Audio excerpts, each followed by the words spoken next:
Those of you that have been big in following the remaster coverage, particularly by Ronald the Rules Lawyer, would know that he recently had a video where I was actually mentioned as a cutaway gag.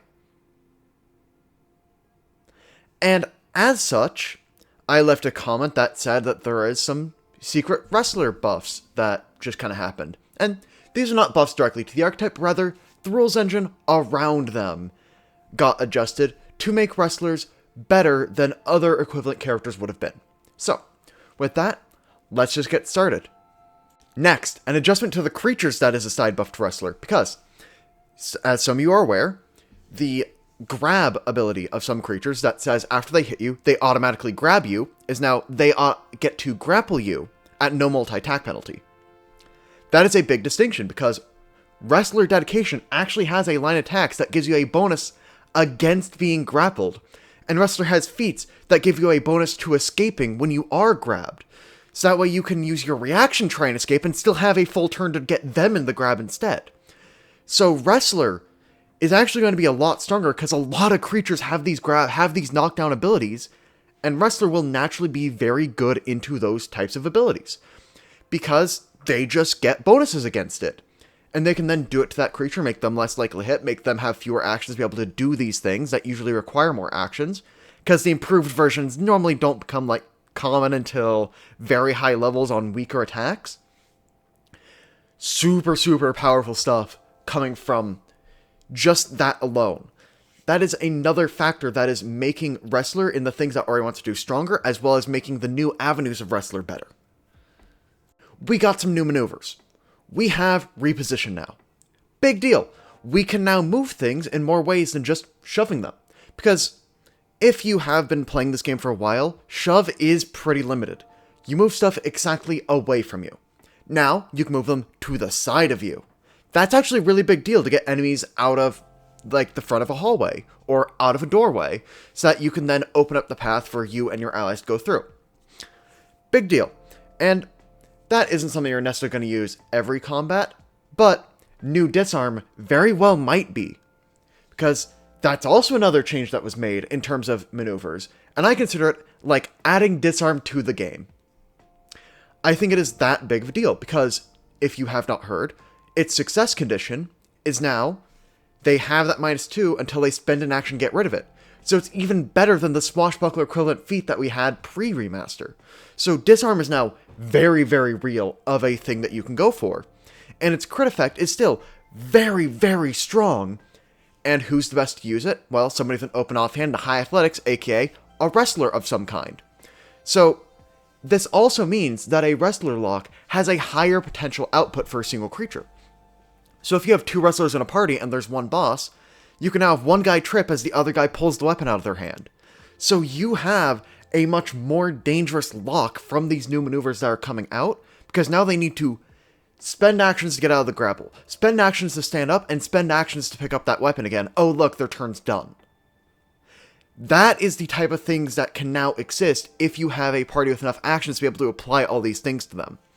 Which isn't necessarily that hard to do, because again, that only requires a couple of them. And they still have good enough damage against the rest of the board, but these new maneuvers are very likely to make them more potent. Oh, also, Ronald did mention a spell that lets people try to counteract a grab and let the ally just simply walk out of it. However, I have a few notes about that spell in particular. 1. If you're using it to release your grabbed enemy, you are a spellcaster who just walked into very close range with a grappler and then spent 2 actions freeing somebody. You are not going to live to see another turn in that initiative order.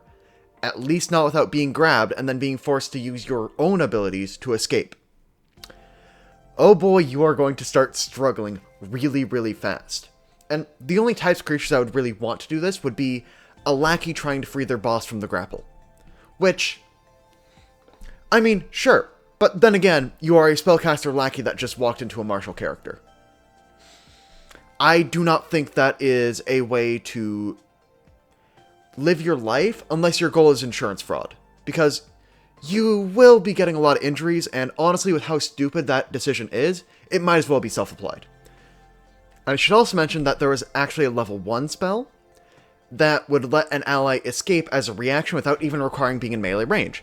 Mind you, it's only for occult casters, and I still don't think it's that great unless you are a higher level occult caster, such as a bard, or somebody that's dipping a little bit into an occult caster, and you're just looking for a level 1 spell that's kind of useful still at the high levels. That's probably a good one to take if you aren't interested in something like Sure Strike. I don't know. I think that it's just interesting to note that we've already had options like that existing. So I really don't think that the supposed nerf to Wrestler will do anything. I do not think that will even be a thing that we need to be worried about as the grapple-based community that we are. Also on the topic of the maneuvers themselves, they're now agile, because your fist is an agile weapon. And now the rules have been reworked to be that using a freehand weapon of some kind counts as grabbing with that weapon. So you are grabbing with your fist, and therefore it is agile. Now, I don't think this will be as big of a buff as one might initially expect, because all of the maneuvers still have a very nasty critical fail effect. For example, grapple lets them either grab you in return or knock you prone, which will always be bad for you, and your opponent is the one that makes that choice, so they will always pick what is worse for you. It's pretty rough to still go for these hard-named grab maneuvers at these higher multi-attack penalties, but if you want to go for like a trip grapple on somebody, or retry a trip, or retry a grapple, that's now much better, and all of the wrestler feats that replace grapple with something else, such as Spinebreaker, are now quite a bit stronger, because those also replace the critical fail effect to remove that. And now that all maneuvers are agile, that then becomes a very valid way for those types of builds that want to use the hard-named grapple action, particularly the monk-type wrestlers, a lot stronger. So, that is just an important thing to be aware of. And now, my final note is, I think that wrestlers have one of the best use cases of new aid, because new aid is now down to DC 15, as some of you may be aware, which means that if you can just fight in the fiction that you are helping an ally in some way, you can use a skill check, and then your proficiency with that skill, when you crit, would then determine blah blah blah blah. And if I'm grabbing somebody, I say, I move him into the attack. That's aid with athletics. They have a very easy justification for aid with athletics, so aid being better effectively buffs wrestler, because very few GMs will have a valid argument against, I'm going to move him into the attack of my friend to aid, without making aid completely useless in their game. So, that's my opinions on how the changes in the remaster affect wrestler. Let me know in the comment section down below if you like my quick stuff like this. And yeah, that's all I have for you today. Stay tuned for more wrestler content.